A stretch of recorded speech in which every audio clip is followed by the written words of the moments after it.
40 থেকে 45,000 টাকা budget range এমন একটা রেঞ্জ যেখানে আপনি সব ধরনের ডিভাইস পেয়ে যাবেন। আপনি একটা ক্যামেরা সেন্ট্রিক ফোন খুঁজছেন, এই বাজেটে অনেকগুলো গুড ক্যামেরা সেন্ট্রিক ফোন রয়েছে। পারফরমেন্স সেন্ট্রিক ফোন খুঁজছেন, ওয়ার্ল্ডের বেস্ট প্রসেসরের ফোন এই বাজেটে অ্যাভেলেবেল আছে। আবার একটা ইউনিক ফোন খুঁজছেন যেটা ইউজ করলে মানুষ আপনার ফোনের দিকে ঘুরে ঘুরে তাকাবে, সেইটাও পাবেন। আবার আপনার বাবা মায়ের জন্য একটা ঝামেলামুক্ত অফিসিয়াল ফোন খুঁজছেন, সেইটাও পাবেন। আর এই এত ফোন অ্যাভেলেবেল থাকার কারণে আমরা কনফিউজও হয়ে যাই যে কোনটা ছেড়ে কোনটা নেব। তাই জন্য আজকে আমরা নিয়ে এসেছি 40 থেকে 45,000 টাকা বাজেটের মধ্যে থাকা সেরা কিছু ফোনের লিস্ট। আমাদের লিস্টে আমরা সাজিয়েছি প্রাইস হিসাব করে, অর্থাৎ বেশি দামের ফোন থেকে কম দামের ফোন অনুযায়ী আমাদের লিস্টে সাজিয়েছি এবং কোন প্রাইসে কোনটা সেরা হবে, যেমন ক্যামেরার জন্য কোনটা সেরা, পারফরমেন্সের জন্য কোনটা সেরা, ব্যালেন্স ফোনের জন্য কোনটা সেরা, সেই সব কিছু আলোচনা করব এবং একই ক্যাটাগরির ফোনগুলোকে একে অপরের সাথে কম্পেয়ার করব। তো চলুন শুরু করা যাক। প্রথমে আসি পারফরমেন্স সেটিং ফোনের দিকে। আমাদের লিস্টে পারফরমেন্স সেটিং ফোন হিসাবে একটি রয়েছে Redmi K80 Ultra। Redmi K80 এর কিন্তু আরো অন্যান্য ফোন রয়েছে, যেমন Redmi K80 রয়েছে, Redmi K80 Pro রয়েছে এবং Redmi K80 Ultra রয়েছে। এবং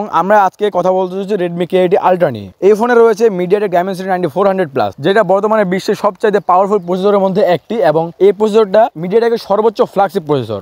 এই প্রসেসরটা বিল্ড করা হয়েছে 3 nanometer আর্কিটেকচারে এবং এখানে জিপিইউ হিসেবে রয়েছে Immortalis G925 জিপিইউ, যেটা একদমই ফ্ল্যাগশিপ লেভেলের জিপিইউ এবং চিপসেটও ফ্ল্যাগশিপ লেভেলের। তাছাড়া এখানে র্যাম টাইপ রয়েছে LPDDR5X RAM এবং UFS 4.1 স্টোরেজ টাইপ রয়েছে, যার ফলে এই ফোন থেকে রিড রাইট স্পিড একদম টপ কোয়ালিটির পাওয়া যাবে। ডিসপ্লে কথা বললে এখানে ডিসপ্লে হিসেবে রয়েছে এখানে 6.83 ইঞ্চির একটি OLED প্যানেল, যেখানে 144 Hz রিফ্রেশ রেট সাপোর্ট করে, HDR10+ এর সাপোর্ট রয়েছে এবং ডলবি ভিশনেরও সাপোর্ট রয়েছে। এই ডিসপ্লের ম্যাক্সিমাম পিক ব্রাইটনেস হচ্ছে 3200 নিটস। ডিসপ্লেটা বাজেট অনুযায়ী গুড।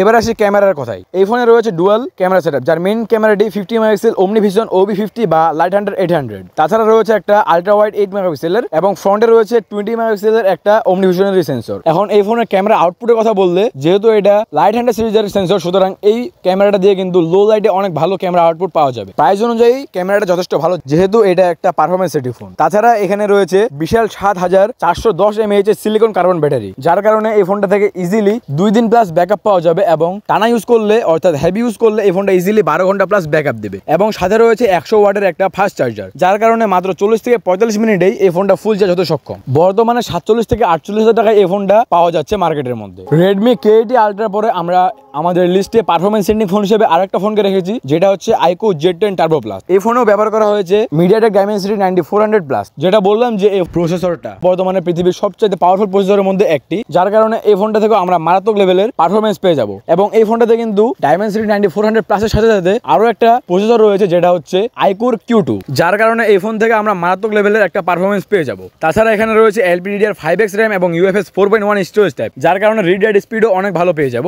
এবং এই ফোনটা কিন্তু মেইনলি বানানোই হয়েছে পারফরমেন্সের জন্য, সুতরাং এই ফোনটাতে আমরা মারাত্মক লেভেলের একটা পারফরমেন্স পেয়ে যাবো। এন্ড এই ফোনের আন্তর্জাতিক স্কোর আমরা প্রায় 26 লাখের কাছাকাছি পেয়ে যাই। এই ফোনটা কিন্তু পারফরমেন্সের দিক থেকে Redmi K80 Ultra থেকে কিছুটা এগিয়ে থাকবে। ডিসপ্লে কথা বললে এই ফোনে রয়েছে 6.78 ইঞ্চি AMOLED ডিসপ্লে, যেখানে 144 Hz রিফ্রেশ রেট সাপোর্ট করে এবং HDR10+ এর সাপোর্ট রয়েছে। তার সাথে এই ডিসপ্লেটা কিন্তু 5500 নিটস পিক ব্রাইটনেস সাপোর্ট করে, যার কারণে সরাসরি রোদের নিচেও এই ফোনটা চালাতে কোনো প্রকার অসুবিধা হবে না। ক্যামেরার কথা বললে এখানে রয়েছে ডুয়াল ক্যামেরা সেটআপ, যার মেইন ক্যামেরাটি 50 মেগাপিক্সেলের Sony LYD600 সেন্সর এবং সাথে রয়েছে একটা 8 মেগাপিক্সেলের আলট্রা ওয়াইড ক্যামেরা, আর ফ্রন্টে রয়েছে 16 মেগাপিক্সেলের একটা ক্যামেরা। ক্যামেরা আউটপুটের কথা বললে এই ফোনটার ক্যামেরাটা Redmi K80 Ultra camera sensor থেকে কিছুটা পিছিয়ে থাকবে, কারণ Redmi K80 Ultra সেন্সরটা তুলনামূলক একটু বেশি বড়, যার কারণে ওটা বেশি লাইট ক্যাপচার করতে পারে। তবে ক্যামেরা আউটপুটের কথা বললে iQOO Z10 Turbo Plus-টা কিন্তু এগিয়ে থাকবে, কারণ iQOO optimization. Redmi K80 Ultra camera সেন্সরটা iQOO Z10 Turbo Plus এর সেন্সর থেকে বেশি ভালো হলেও অপটিমাইজেশনের কারণে কিন্তু iQOO Z10 Turbo Plus এর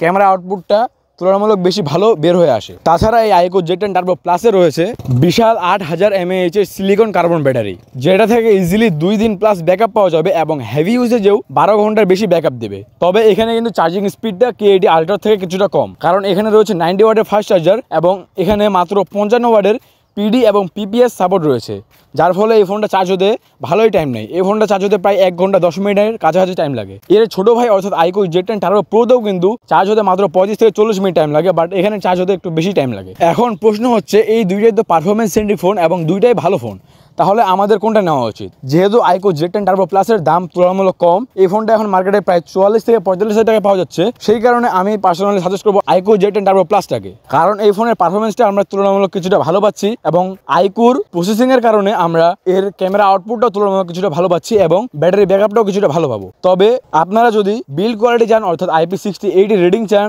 অ্যান্ড একটা ভালো চার্জিং স্পিড চান, তাহলে কিন্তু আপনাদের উচিত হবে Redmi K80 Ultra দিকে যাওয়া। তবে আমি পার্সোনালি সাজেস্ট করবো আইকো Z10 টার্বো প্লাসটাকে। পারফরমেন্স সেন্ট্রিক ফোনের পরে আমাদের লিস্টে আছে camera centric phone. And camera centric phone আমরা রেখেছি মেইনলি দুইটা, বাট এখানে ভ্যারিয়েন্ট অনুযায়ী তিনটা হয়ে যায়। যাই হোক, আমাদের লিস্টে প্রথমে আমরা রেখেছি Oppo Reno 14।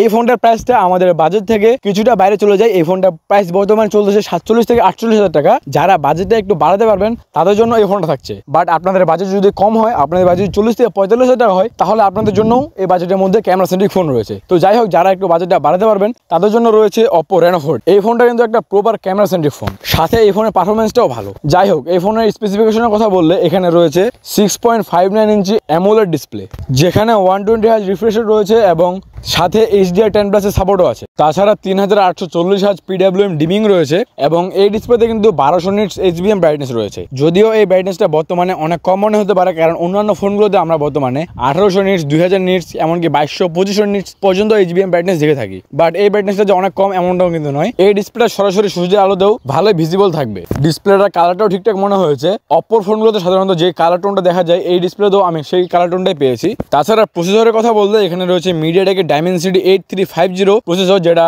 4 ন্যানোমিটার আর্কিটেকচারে বিল্ড করা একটা প্রসেসর, এবং এখানে জিপিইউ হিসেবে রয়েছে Mali G615। তাছাড়া এখানে র্যাম হিসেবে রয়েছে LPDDR5X র্যাম এবং স্টোরেজ হিসেবে রয়েছে UFS 3.1, যার কারণে রিড রাইট স্পিডটা যথেষ্ট ভালো পাওয়া যাবে। এবং এই ফোনের আন্তর্জাতিক স্কোর আমরা পেয়েছি প্রায় 13 লক্ষ এর মতো, যেটা এই বাজেট অনুযায়ী ঠিকঠাক রয়েছে। এখন আপনারা বলতে পারেন যে কিভাবে ঠিক আছে, কারণ আগের ফোনগুলোতে আমরা এর ডাবল অর্থাৎ 26 লক্ষ এর মতো আন্তর্জাতিক স্কোর পাচ্ছি, কিন্তু এখানে এত কম কেন? কারণ ওইগুলো ছিল পারফরমেন্স সেন্ট্রিক ফোন, বাট এটা তো ক্যামেরা সেন্ট্রিক ফোন। সুতরাং একটা ক্যামেরা সেন্ট্রিক ফোনের থেকে যদি আমরা একটা পারফরমেন্স সেন্ট্রিক ফোনের মতো পারফরমেন্স আশা করি, তাহলে কিন্তু হবে না। যেমন ওইখানে পারফরমেন্স বেশি ছিল, তেমন এখানে কিন্তু ক্যামেরাটাতে বেশি আপগ্রেড রয়েছে, যার কারণে আমরা এই বাজেটে এই পারফরমেন্সটাকেও খারাপ বলতে পারি না। যে কোনো ধরনের ডেইলি ইউজেজে কোনো প্রকার সমস্যা করবে না এবং মাঝে মাঝে গেম খেললেও এটা দিয়ে অনেক ভালো ব্যাকআপ পাওয়া যাবে। এরপর আসি এই ফোনের মেইন হাইলাইট, এই ফোনের ক্যামেরাই। এই ফোনে রয়েছে ট্রিপল ক্যামেরা সেটআপ, যার মেইন ক্যামেরাটি 50 মেগাপিক্সেলের Sony IMX882 সেন্সর, এবং এখানে একটা স্যামসাং এর 50 মেগাপিক্সেলের 3.5x অপটিক্যাল টেলিফোটো লেন্স রয়েছে। সাথে এখানে আরেকটা 8 মেগাপিক্সেলের আলট্রা ওয়াইড রয়েছে এবং ফ্রন্টে রয়েছে 50 মেগাপিক্সেলের স্যামসাং এরই একটা সেন্সর। এই ফোন দিয়ে সর্বোচ্চ ভিডিও করা যায় 4K 60 FPS এ এবং এখানে OIS এবং EIS সাপোর্ট রয়েছে। ক্যামেরা কোয়ালিটির কথা বললে এই ফোনের ক্যামেরা কোয়ালিটি যথেষ্ট ভালো। এই ফোনটা অন্যান্য ভালো ভালো ক্যামেরা সেন্ট্রিক ফোনের সাথে টক্কর দেয়। যেমন এই বাজেটের মধ্যে ইউজড স্যামসাং S23 পাওয়া যায়, এই ফোনটা কিন্তু সেই S23 সাথে হাড্ডাহাড্ডি টক্কর দেয়। কারণ S23 তে কিন্তু মাত্র 3x এর অপটিক্যাল লেন্স রয়েছে, বাট এখানে 3.5x এর অপটিক্যাল জুম সাপোর্ট করে, যার ফলে পোর্ট্রেটে একটা ভালো রেজাল্ট পাওয়া যাবে। তাছাড়া জুম করলেও এই ফোনের পিকগুলোতে অনেক ভালো ডিটেলস থাকে। একটা প্রপার ক্যামেরা সেন্ট্রিক ফোন থেকে যেই ধরনের ক্যামেরা আশা করা যায়, এই ফোনটা থেকে আমরা প্রায় সেই ধরনের ক্যামেরা আউটপুটটাই পাচ্ছি। ক্যামেরার দিক থেকে কোনোভাবে এই ফোনটা পিছিয়ে থাকবে না। তাছাড়া এখানে রয়েছে বিশাল 6000 mAh এর ব্যাটারি, যেখান থেকে ইজিলি 1.5 দিনের মতো ব্যাকআপ পাওয়া যাবে এবং হেভি ইউজেজে 9 ঘন্টার মতো ব্যাকআপ পাওয়া যাবে। এবং এই ফোনটায় চার্জ করার জন্য রয়েছে 80 ওয়াটের একটা চার্জার, যেখানে PD ও PBS সাপোর্ট রয়েছে। তাছাড়া এই ফোনের মধ্যে অন্যান্য ফিচার্সগুলো যেমন NFC, IR blaster, stereo speaker, এসব কিছু রয়েছে। এক কথায় বাজেট অনুযায়ী ক্যামেরা সেন্ট্রিক ফোন খুঁজলে এই ফোনটা আপনাকে হতাশ করবে না। 47 থেকে 48 হাজার টাকা বাজেটে এই ক্যামেরা সেন্ট্রিক ফোনটা যথেষ্ট ভ্যালু দিবে। এখন যারা বাজেট বাড়াতে পারবেন তাদের জন্য তো এই Oppo Reno 14টা বেস্ট ভ্যালু ফর মানি হবে, বাট যাদের বাজেট 40 থেকে 42 হাজার টাকায় লক, তাদের জন্য রয়েছে Honor 400। এখন এই Honor 400 এর কিন্তু আবার দুইটা ভ্যারিয়েন্ট হয়, একটা চাইনিজ এন্ড একটা গ্লোবাল। যদিও চাইনিজ ভ্যারিয়েন্টটা গ্লোবালের থেকে বেশি ভ্যালু দেয়, বাট আজকে আমরা কথা বলবো গ্লোবালটা নিয়ে। আমি আপনাদেরকে Honor 400 এর চাইনিজ ভ্যারিয়েন্টটা সাজেস্ট করবো না। এখন আপনারা বলতে পারেন যে চাইনিজ ভ্যারিয়েন্ট তো বেশি ভ্যালু দিচ্ছে, কারণ চাইনিজ ভ্যারিয়েন্টে রয়েছে Snapdragon 7 Gen 4, but global variant আছে Snapdragon 7 Gen 3, আর গ্লোবালের থেকে চাইনিজদের ব্যাটারিটাও বড় রয়েছে। তাহলে কেন গ্লোবালটা ছেড়ে চাইনিজটা নেব?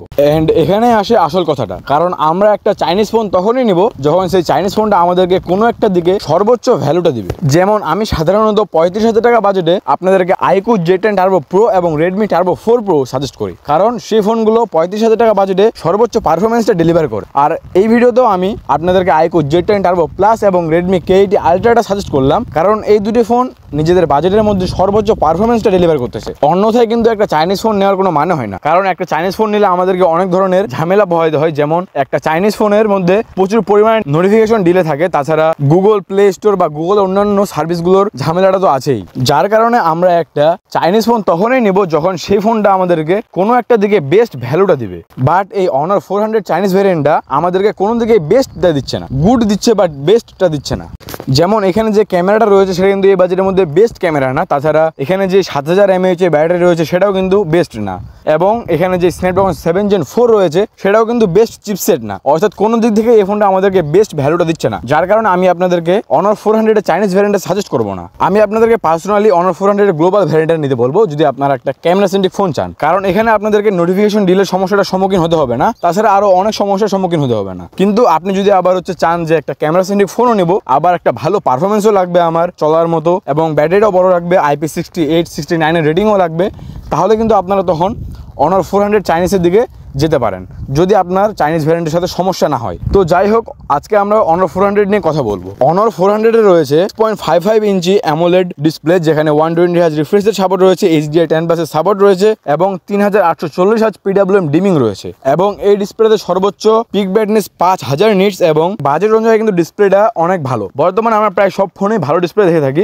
যার মধ্যে এটা একটা। এন্ড এখানে পারফরমেন্সের জন্য চিপসেট হিসেবে রয়েছে কোয়ালকম স্ন্যাপড্রাগন 7 Gen 3, যেটা আমরা অনার 200 দেখেছি, এন্ড অনার 400 গ্লোবালও কিন্তু এই চিপসেটে ব্যবহার করা হয়। এই চিপসেটে দিয়ে আমরা অনেক বেশি হেভি গেম প্লে করতে পারবো না, তবে ডেইলি ইউজেজে কোনো প্রকার সমস্যা হবে না। এই ফোনের ব্যাটারির কথা বললে এখানে রয়েছে 5300 mAh এর ব্যাটারি, যেটা বর্তমানে অনেক কম মনে হতে পারে, বাট অনারের অপটিমাইজেশন কিন্তু অনেক ভালো, যার কারণে অনারের কম ক্যাপাসিটির ব্যাটারিগুলো থেকেও অনেক ভালো একটা ব্যাকআপ বের করে আনা যায়। এই ফোনটা থেকেও তেমন ভালো একটা ব্যাকআপ বের করে আনা সম্ভব। অ্যান্ড এখানে রয়েছে একটা 80 ওয়াটের চার্জার, যার কারণে ফোনটা অনেক দ্রুত চার্জও করা যাবে। এবার আসি এই ফোনের মেইন হাইলাইট, অর্থাৎ এই ফোনের ক্যামেরায়। এই ফোনে কিন্তু রয়েছে ডুয়াল ক্যামেরা সেটআপ, যার মেইন ক্যামেরাটি 200 মেগাপিক্সেলের স্যামসাং এর একটা সেন্সর, এবং সাথে রয়েছে একটা 8 মেগাপিক্সেল আলট্রা ওয়াইড, এবং ফ্রন্টে রয়েছে 50 মেগাপিক্সেলের একটা ক্যামেরা। এখন আপনারা বলতে পারেন যে একটা ক্যামেরা সেন্ট্রিক ফোনের মধ্যে টেলিফোটো লেন্স নেই, এটা আবার কেমন হয়ে গেল না? কিন্তু এই বাজেটে আবার আমি টেলিফোটো লেন্সওয়ালা খুব বেশি ভালো একটা ক্যামেরা সেন্ট্রিক ফোনও দেখি না, যার কারণে আমি এটা সাজেস্ট করলাম। তবে এখানে যে 200 মেগাপিক্সেলের মেইন ক্যামেরা রয়েছে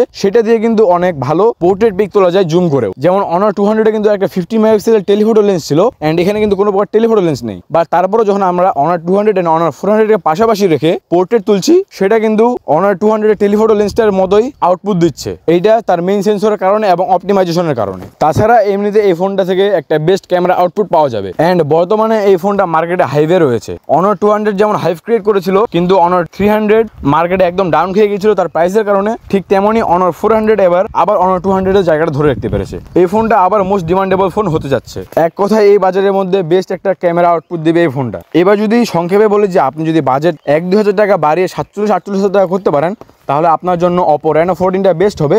বাট আপনাদের বাজেট যদি 40 থেকে 42 হাজার টাকায় লক থাকে, তাহলে আপনারা অনার 400 গ্লোবালটা দেখতে পারেন। আর আপনাদের যদি চাইনিজ ভ্যারিয়েন্ট নিয়ে প্রবলেম না থাকে, তাহলে অনার 400 চাইনিজটা দেখতে পারেন, সেটা বেশি ভ্যালু ফর মানি হবে। এরপরে আমাদের লিস্টে আসে একটা ইউনিক ডিভাইস, একটা ইউনিক এক্সপিরিয়েন্স, একটা ইউনিক জিনিস, মানে নাথিং ফোন 3A Pro। যারা নর্মাল ফোন ইউজ করে করে বোর হয়ে গিয়েছেন, যারা একটা নতুন এক্সপিরিয়েন্স খুঁজছেন, একটা ইউনিক এক্সপিরিয়েন্স খুঁজছেন, তাদের জন্য রয়েছে নাথিং ফোন 3A Pro। এই ফোনটার ডিজাইনটার কথা বললে, এই ফোনের ডিজাইনটা অনেক বেশি ভালো লাগবে, আবার অনেকের কাছে এই ডিজাইনটা অনেক বেশি বাজে লাগবে। তাছাড়া এর পিছনে রয়েছে গ্লিভ লাইট, যেগুলো কিন্তু অনেক বেশি অ্যাস্থেটিক লাগে যখন এগুলো জ্বলে। তাছাড়া নাথিংয়ের সফটওয়্যার এক্সপিরিয়েন্সও কিন্তু অনেক বেশি ভালো। নাথিংয়ের ইউআইটা অনেক ক্লিন এবং অনেক ইউজার ফ্রেন্ডলি। এই ফোনের স্পেসিফিকেশনের কথা বললে, এই ফোনের ডিসপ্লেটা একটা গুড ডিসপ্লে। তাছাড়া এই ফোনে রয়েছে স্ন্যাপড্রাগন 7S Gen 3, যেটা 30 হাজার টাকা বাজেটের একটা প্রসেসর। বাট এই বাজেটে আমরা এই ফোনটা নিচ্ছি, মানে এই ফোনে কিন্তু আমরা বেস্ট পারফরমেন্সটা পাবো না, তবে চলার মতো একটা পারফরমেন্স পাবো। আর ক্যামেরার কথা বলতে এখানে রয়েছে 50 মেগাপিক্সেলের একটা মেইন ক্যামেরা, স্যামসাংয়ের তৈরি, আর রয়েছে একটা 50 মেগাপিক্সেলের 3x অপটিক্যাল টেলিফোটো লেন্স, আর সাথে রয়েছে একটা 8 মেগাপিক্সেলের আলট্রা ওয়াইড, এবং ফ্রন্টে রয়েছে 50 মেগাপিক্সেলের একটা ক্যামেরা আউটপুটের কথা বলতে যারা বাজেটের মধ্যে একটা ক্যামেরা সেন্ট্রিক ফোন খুঁজছেন, যাদের টেলিফোটোর দরকার, তারা এই ফোনটা দেখতে পারেন। এরপরে আমরা আমাদের লিস্টে রেখেছি স্যামসাং গ্যালাক্সি A36। আপনি যদি আপনার বাবা মাকে গিফট করার জন্য একটা ফোন খুঁজে থাকেন, যে ফোনের মধ্যে কোনো প্রকার ঝামেলা থাকবে না, ফোনটা ইজিলি 5 থেকে 6 বছর ইউজ করা যাবে, সফটওয়্যার এক্সপিরিয়েন্সটা অনেক বেশি ভালো হতে হবে, পারফরমেন্স তেমন বেশি একটা না হলে হবে, জাস্ট ইউটিউব, ফেসবুক, ইনস্টাগ্রাম বা হোয়াটসঅ্যাপ, টুইটারে এইসব জিনিসগুলো ইউজ করা হবে, অ্যান্ড ক্যামেরাটাও অ্যাভারেজ লাগবে, মানে সব দিক থেকে একদম প্রপার ব্যালেন্স ফোন হবে এবং অফিসিয়ালও হবে। তাহলে আপনারা দেখতে পারেন এই স্যামসাং গ্যালাক্সি A36টা, কারণ এখানে রয়েছে একটা গুড ডিসপ্লে, 6.7 ইঞ্চির সুপার অ্যামোলেড ডিসপ্লে রয়েছে। আর আমরা সচরাচর সবসময় জানিয়ে থাকি যে স্যামসাংয়ের ডিসপ্লেগুলো কিন্তু বেস্ট ডিসপ্লে হয়ে থাকে। তাছাড়া এখানে কিন্তু প্রসেসর রয়েছে স্ন্যাপড্রাগনের 6 Gen 3, যেটা এই বাজেটে মানানসই না, বাট যেহেতু এটা অফিসিয়াল ফোন এবং এটা একটা ব্যালেন্স ফোন, সুতরাং এই প্রসেসরটাকে আমরা খারাপ বলতে পারি না। তাছাড়া এই ফোনের সফটওয়্যার এক্সপিরিয়েন্স কিন্তু অন্যান্য ফোনের থেকে তুলনামূলক অনেক বেশি ভালো পাওয়া যাবে। ক্যামেরার কথা বললে এখানে রয়েছে 50 মেগাপিক্সেলের একটা মেইন ক্যামেরার সাথে রয়েছে 8 মেগাপিক্সেলের আলট্রা ওয়াইড এবং 5 মেগাপিক্সেলের একটা ম্যাক্রো ক্যামেরা রয়েছে। তাছাড়া ফ্রন্টে রয়েছে 12 মেগাপিক্সেলের একটা ক্যামেরা। এই ফোনটা দিয়ে আপনারা ভালো পরিমাণের একটা ক্যামেরা আউটপুট পাবেন। তাছাড়া এখানে ব্যাটারি রয়েছে 5000 mAh-এর, মানে ইজিলি 1 থেকে 1.5 দিন চলে যাবে। যাই হোক, এবার একবার ক্লিয়ার করে বলে দিই যে আপনার বাজেট যদি হয়ে থাকে 47 থেকে 48,000 টাকা, অ্যান্ড আপনি যদি একটা পারফরমেন্স সেন্ট্রিক ফোন খুঁজে থাকেন, বাট আপনার বিল কোয়ালিটিটা ভালো লাগবে অ্যান্ড একটা রিলায়েবল ফোন লাগবে, তাহলে আপনি পারফরমেন্স সেন্ট্রিক ফোন হিসেবে রেডমি K80 আলট্রা দেখতে পারেন। অ্যান্ড যদি আপনার বাজেট একটু কম হয়ে থাকে, অর্থাৎ 44 থেকে 45,000 টাকা হয়ে থাকে, অ্যান্ড আপনি একটা পারফরমেন্স সেন্ট্রিক ফোন খুঁজছেন, তাহলে আপনার জন্য হবে iQOO Z10 Turbo Plus। And যদি আপনার বাজেট হয়ে থাকে 47 থেকে 48,000 টাকা, অ্যান্ড আপনি যদি একটা ক্যামেরা সেন্ট্রিক ফোন খুঁজেন, তাহলে আপনার জন্য রয়েছে Oppo Reno 14। অ্যান্ড যদি বাজেট কম হয়ে থাকে 40 থেকে 42,000 টাকা, তাহলে আপনারা দেখতে পারেন Honor 400 গ্লোবাল। আর চাইনিজটা নিতে পারেন যদি আপনাদের চাইনিজ রমে কোনো সমস্যা না থাকে। তাছাড়া যদি আপনারা একটা ইউনিক ফোন নিতে চান, তাহলে আপনাদের জন্য রয়েছে Nothing Phone 3A Pro।